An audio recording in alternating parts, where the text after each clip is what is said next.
झारखंड विधानसभा में पेश हुआ 2023-24 का पहला अनुपूरक बजट। झारखंड विधानसभा में सोमवार सुबह सदन की कार्यवाही जैसे ही 11 बजे शुरू हुई तो सत्ता पक्ष के विधायकों ने मणिपुर की घटना का जिक्र करते हुए बीजेपी को घेरने लगी। जोरदार हंगामे के बीच झारखंड विधानसभा मॉनसून सत्र के दूसरे दिन 2023-24 का पहला अनुपूरक बजट पेश किया गया। वित्त मंत्री रामेश्वर उरांव ने 11,988 करोड़ का अनुपूरक बजट पेश कर दिया। बता दें कि झारखंड विधानसभा के मॉनसून सत्र के दूसरे दिन भी सदन के बाहर पक्ष विपक्ष दोनों का जमावड़ा नजर आया। बीजेपी जहां नियोजन नीति विधि व्यवस्था को लेकर हेमंत सरकार को घेरने में लगी है, तो वहीं सत्ता पक्ष भी इंडिया के बैनर तले आई मणिपुर में हो रही घटना को लेकर बीजेपी के खिलाफ विरोध दर्ज किया। झारखंड के मुख्यमंत्री हेमंत सोरेन ने की कम से कम एक पेड़ लगाने की अपील। झारखंड के मुख्यमंत्री हेमंत सोरेन ने सभी से कम एक पेड़ लगाने की अपील की है। झारखंड विधानसभा परिसर में 74वां वन महोत्सव के अवसर पर झारखंड के सीएम श्री हेमंत सोरेन ने आम का पेड़ लगाकर इसकी शुरुआत कर दी। इस दौरान उन्होंने कहा कि एक पेड़ लगाना 10 यज्ञ के पुण्य के बराबर है। इस अवसर पर आयोजित कार्यक्रम के दौरान विधानसभा अध्यक्ष रविंद्रनाथ महतो और सीएम हेमंत सोरेन ने गुब्बारा छोड़कर लोगों को वन महोत्सव की बधाई दी। यहां स्पीकर रविंद्रनाथ महतो ने वृक्षारोपण के महत्व को बताते हुए कहा कि झारखंड के पेड़ रहित भूखंड पर पेड़ पौधे लगाए जाएं, जिससे उस क्षेत्र में हरियाली हो। बड़कागांव विधायक अंबा प्रसाद ने मांगा 90% आरक्षण। झारखंड विधानसभा के मॉनसून सत्र के दूसरे कार्य दिवस के दौरान 60-40 नियोजन नीति का मामला बड़कागांव विधायक अंबा प्रसाद ने सदन में उठाया। बड़कागांव विधायक अंबा प्रसाद ने सदन में सरकार से यह मांग की कि देश के अन्य राज्यों की तरह झारखंड के अभ्यर्थियों को झारखंड में होने वाले नियुक्ति में 90% का आरक्षण दिया जाए। विधायक ने सदन का ध्यान आकृष्ट कराते हुए कहा कि झारखंड में 60-40 नियोजन नीति का व्यापक विरोध स्थानीय लोगों द्वारा किया जा रहा है और अभी तक इस मामले में अंतिम फैसला नहीं लिया गया है। संथाल परगना के परगनैत को हर महीने मिलेंगे 3,000 रुपए। झारखंड के संथाल परगना के परगनैत को मानकी की भांति अब हर महीने 3,000 रुपए सम्मान राशि दी जाएगी। इसको लेकर झारखंड के मुख्यमंत्री हेमंत सोरेन ने सहमति दे दी है।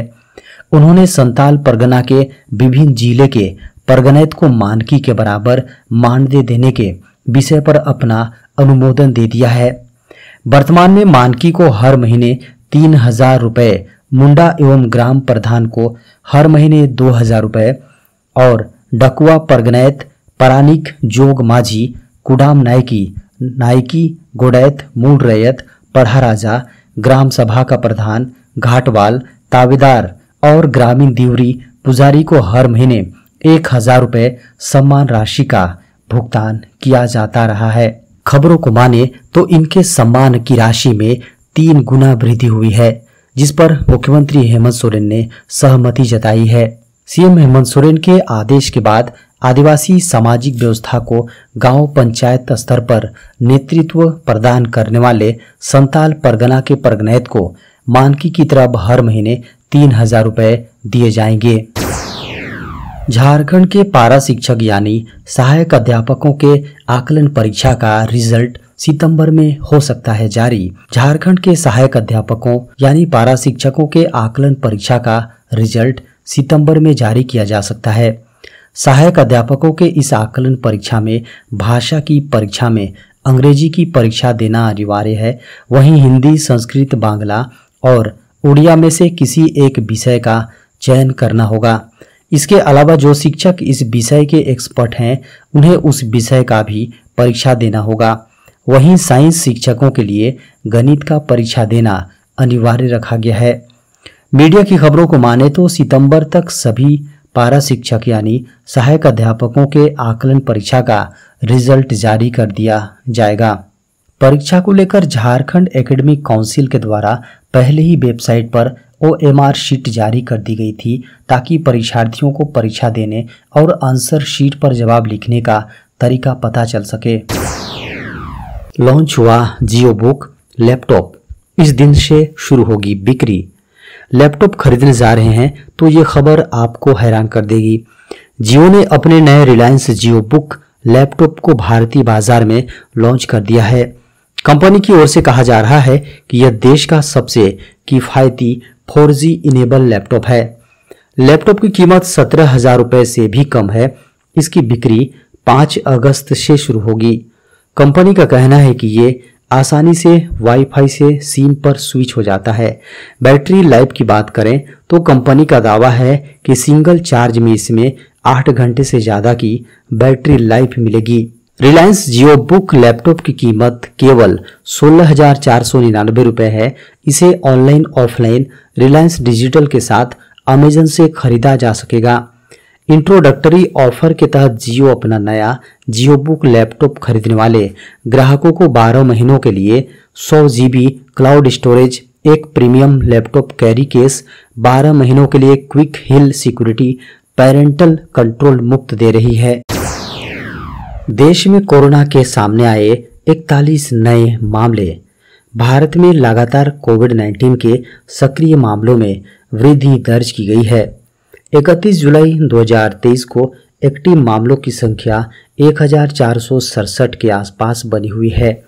30 जुलाई 2023 की सुबह 8 बजे केंद्रीय स्वास्थ्य एवं परिवार कल्याण मंत्रालय द्वारा जारी आंकड़ों के अनुसार देश में सक्रिय मामलों की संख्या 1,464 थी, जबकि 29 जुलाई को इनकी संख्या 1,456 दर्ज की गई थी। स्वास्थ्य मंत्रालय द्वारा जारी आंकड़ों के मुताबिक पिछले 24 घंटों में 41 नए मामले सामने आए हैं, जबकि 37 लोग कोविड-19 से रिकवर हुए हैं।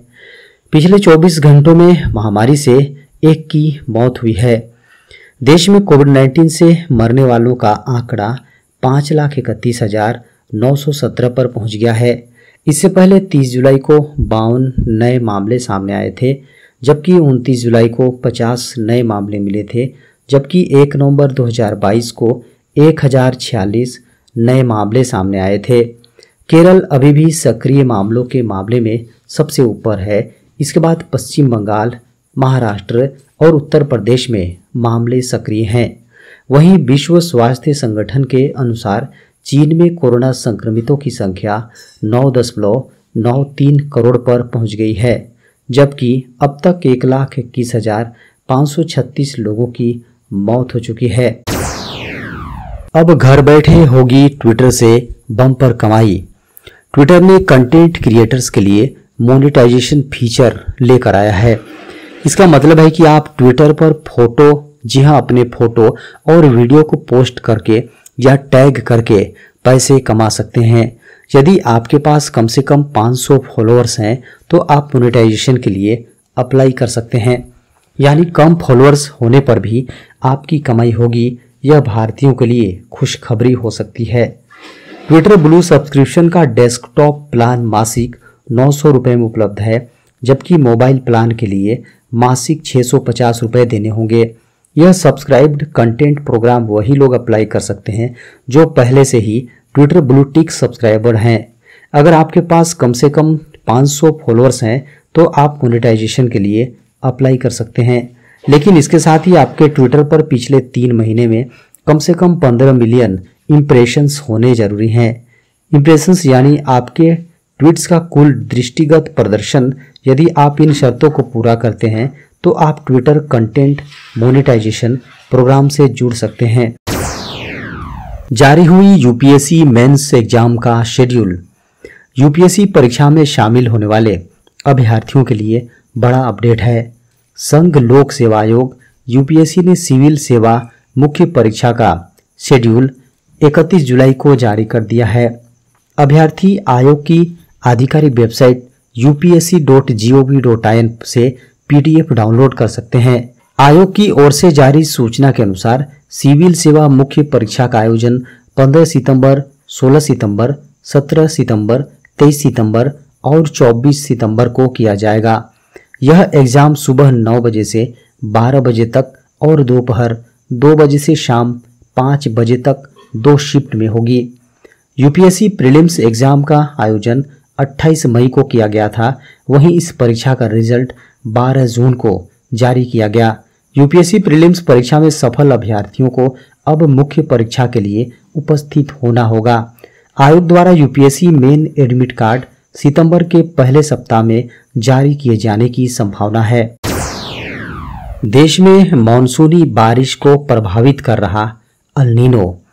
जुलाई का महीना समाप्त होने वाला है और राहत की बात यह है कि देर से ही सही लेकिन देश के कई राज्यों में मानसून की बारिश देखने को मिली है।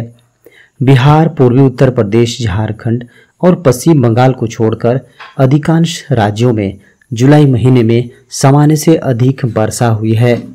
जुलाई महीने में हुई मानसूनी बारिश के कारण खरीफ फसलों की बुआई में तेजी से वृद्धि हुई है। खरीफ फसलों की बुआई बेहतर हुई है। चालू खरीफ सीजन में दलहन को छोड़कर अन्य फसलों की बुआई में वृद्धि हुई है। सबसे महत्वपूर्ण धान यानी चावल की बुआई इस वर्ष पिछले वर्ष की तुलना में अधिक क्षेत्रफल में हुई है। 2023 में धान की बुआई 233.37 लाख हेक्टेयर में हुई थी, जबकि 2022 में 233.25 लाख हेक्टेयर में हुई है।